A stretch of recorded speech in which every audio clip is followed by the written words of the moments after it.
Hello guys, ఇక్కడ మనం OG గురించి ఒక అప్డేట్ అనేది వచ్చింది. అది ఏంటంటారా, పవన్ కళ్యాణ్ సార్ ఫ్యాన్స్కి వచ్చేసి మంచి ఒక మసాలాతో యాడ్ కూడిన ఒక అప్డేట్ అనమాట.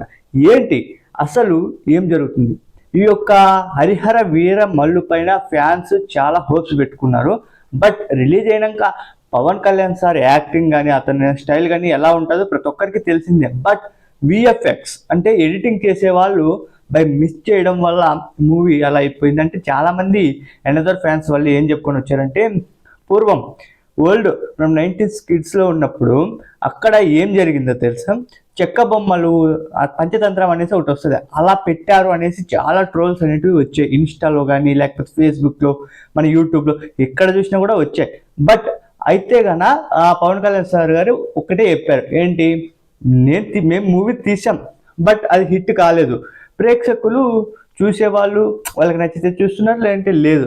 అయితే ఏదో పోయింది మూవీ అనేసి ఫీల్ కాకూడదు, అప్పుడని ఆపేయకూడదు, అయితే ఇంకొక మూవీకి ట్రై చేయాలని. అయితే ఓజీతో కమ్బ్యాక్ ఇవ్వాలనేసి అంటున్నాడు. అయితే ఓజీలో ఇప్పటికే రిలీజ్ అయిన టీజర్ కానీ అలాగే ఇక మూవీ సాంగ్స్ కానీ మొత్తం అంతా కూడా ఒక హైప్ ఉన్నాయి. ఎందుకంటే ఓజీతో కమ్బ్యాక్ ఇస్తున్నాడు.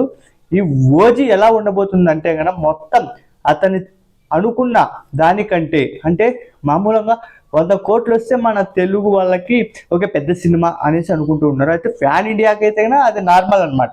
అయితే ఒక తెలుగులోనే రిలీజ్ అయ్యి నార్మల్గా ఒక తెలుగు మూవీ తెలుగు లాంగ్వేజ్లోనే రిలీజ్ అయ్యి 100 కోట్లకు పైబడి మూవీ కలెక్ట్ చేసే ఏమన్నా ఉన్నాయంటే ఆ స్టార్టమ్ ఉండేది ఎవరికి, మన పవన్ కళ్యాణ్ గారికి.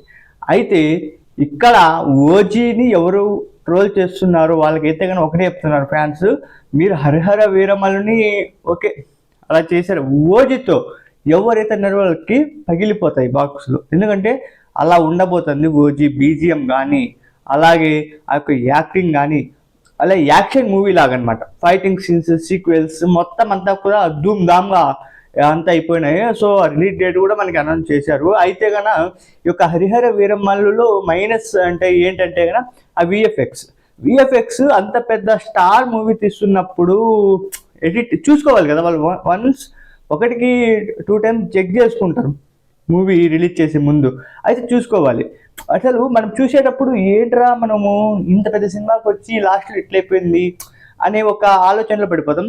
ఆ ఆలోచన తుడిచిపెట్టాలి అంటే కనుక ఈ యొక్క ఓజీతోనే సాధ్యం అనమాట. ఎందుకంటే కనుక అతను పొలిటికల్ సైడ్ ఉన్నప్పటికీ మూవీస్లోకి ఎందుకు వస్తున్నాడంటే, వాళ్ళకి మాట ఇచ్చాడు, అంటే పొలిటికల్ దీంట్లోకి దిగినప్పుడు కూడా. అయితే మీకు ఈ మూవీ అంతకుముందే మూవీలో ఇవన్నీ కూడా వాళ్ళు అగ్రిమెంట్ కుదిరించుకున్నాడు. అయితే ఇవి తీయాలి కదా తప్పకుండా, కాబట్టి తీస్తున్నాడు. అయితే వీడు చూసుకోవాలి విఎఫ్ఎక్స్ అంతా అసలు ఎట్లుందంటే, మీరు ఒకసారి చూసినప్పుడు మీకు అర్థమవుతుంది నేను చెప్పేదానికంటే. అంటే నెగిటివ్గా చెప్పేసి బ్యాడ్గా చెప్పేసి లైక్స్ అలాగే వ్యూస్ తెచ్చుకుందాం అని కాదు, నార్మల్గా ఒక పాజిటివ్ వేలని చెప్పుకుంటూ వెళ్దాం. ఏది కూడా డిసప్పాయింట్ చేయకూడదు మనం. ఎందుకంటే కనుక ఏ మూవీ కూడా తక్కువ అనేసి మనం అనుకోకూడదు. ఎందుకంటే ఆ ఎడిటింగ్లో కొద్దిగా ప్రాబ్లం, లేదంటే కనుక ఆ మూవీ ఎక్కడ వెళ్ళో మనకు తెలిసిందే. అతనుకున్న ఫ్యాన్ బేస్ అలాంటిది పవన్ కళ్యాణ్ గారికి. అయితే ఓజీతో కంబ్యాక్ ఇస్తాడు కంపల్సరీగా. Okay, Pawan Kalyan sir fans మీరే, డైహర్డ్ ఫ్యాన్స్ చూస్తున్నారు మీరండి, ఎవరైతే ఉన్నారో వాళ్ళు మన యొక్క వీడియోకి కామెంట్ పెట్టేసి, అలాగే మీ డైహర్డ్ ఫ్యాన్స్ గ్రూప్ ఒకటి ఉంటుంది, అసోసియేషన్ సంథింగ్, వాటిలో షేర్ చేశారనుకోండి, ఈ యొక్క ఓజీ గురించి ఎవరైతే అనింటారో వాళ్ళకి కంపల్సరీగా తెలిసి వస్తుంది, బుద్ధి జ్ఞానం 2 కూడా వస్తాయి. ఓకేనా, థ్యాంక్ యూ.